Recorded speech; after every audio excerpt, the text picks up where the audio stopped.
Okay, try natin tong chicken pastel. Yummy Mindanao chicken pastel, non-spicy, and Yummy Mindanao chicken pastel is spicy. So, tikman natin guys kung alin yung masarap sa dalawa. Sobrang sarap. Ito yung non-spicy, ito yung spicy. Grabe, pareho siyang sarap. Ang kaibahan niya lang is spicy at saka non-spicy. Inanyan ko lang siya guys, kasi nga ano naman. May mga ano siya kasi may oil.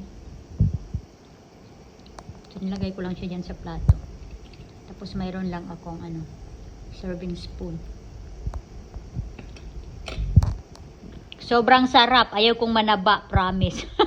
Kaya control sa pagkain. Ayaw kong tumaba. Sarap kasi siya, napapakain ka talaga.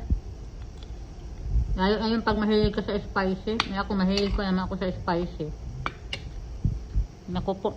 Naubos ko yata yung isang baso kong sinaing. Sobrang sarap. Malak ka. Mag-order nga ako dito. Pa-deliver ko sa Pulumulok.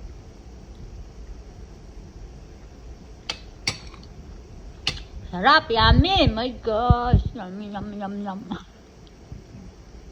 Yung asawa ko. Sabi niya, kumain ka na naman? Of course, I'm hungry.